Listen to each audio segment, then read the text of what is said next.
والصلاة والسلام على سيد المرسلين أما بعد فأعوذ بالله من الشيطان الرجيم بسم الله الرحمن الرحيم الصلاة والسلام عليك يا رسول الله الصلاة والسلام عليك يا حبيب الله الصلاة والسلام عليك يا نبي الله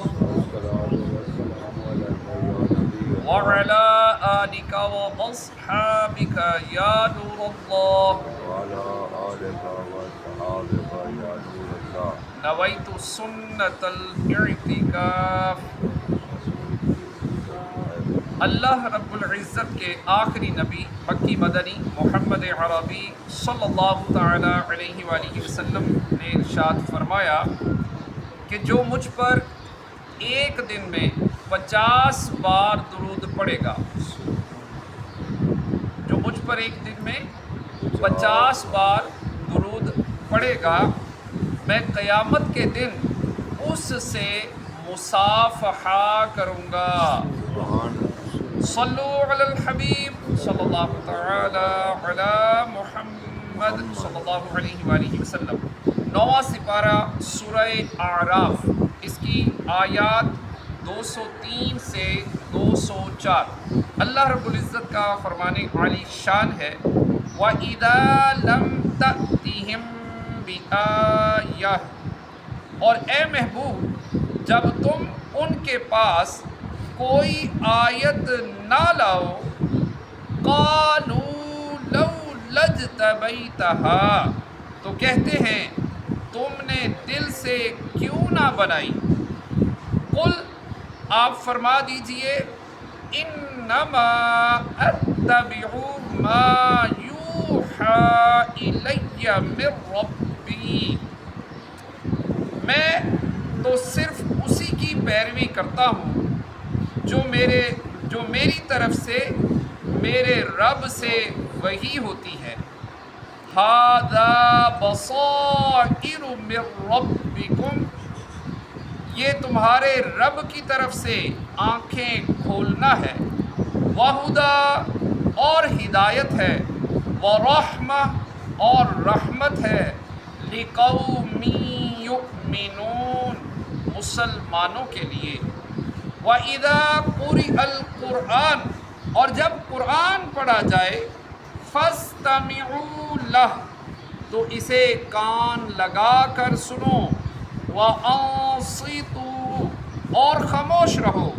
لَعَلَّكُمْ تُرْحَمُونَ، کہ تم پر رحم ہو۔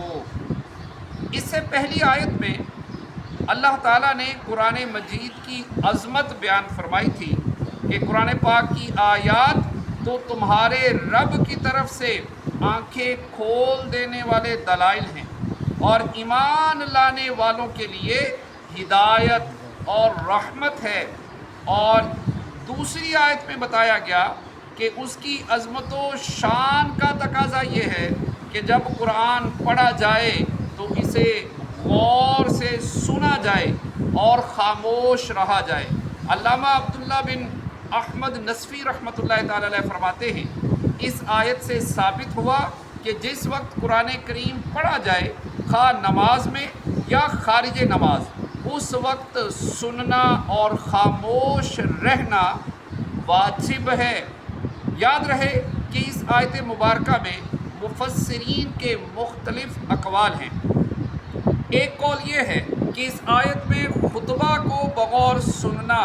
اور خاموش رہنے کا حکم ہے، اور ایک قول یہ ہے کہ اس آیت سے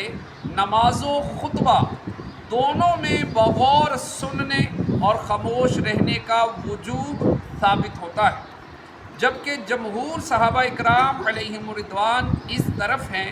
کہ یہ آیت مقتدی کے سننے اور خاموش رہنے کے باب میں ہے۔ خلاصہ یہ ہے کہ اس آیت سے امام کے پیچھے قرآن پاک پڑھنے کی ممانعت ثابت ہوتی ہے، اور کثیر احادیث میں بھی یہی حکم فرمایا گیا ہے کہ امام کے پیچھے قراءت نہ کی جائے۔ چنانچہ حضرت بشیر بن جابر رضی اللہ تعالیٰ عنہ فرماتے ہیں حضرت عبداللہ بن مسعود رضی اللہ تعالیٰ عنہ نے نماز پڑھائی تو آپ نے کچھ کچھ لوگوں کو سنا کہ وہ نماز میں امام کے ساتھ قراءت کر رہے ہیں۔ جب نماز سے فارغ ہوئے تو فرمایا کیا ابھی تمہارے لیے وہ وقت نہیں آیا کہ تم اس آیت کے معنی سمجھو۔ نمبر 2، حضرت ابو موسیٰ اشعری رضی اللہ تعالیٰ عنہ سے مروی ہے کہ نبی اکرم صلی اللہ تعالیٰ علیہ وآلہ وسلم نے ارشاد فرمایا جب تم نماز پڑھنے لگو تو اپنی صفوں کو درست کر لو، پھر تم میں سے کوئی ایک امامت کروائے، پس جب وہ تکبیر کہے تو تم تکبیر کہو۔ ایک روایت میں اتنا زائد ہے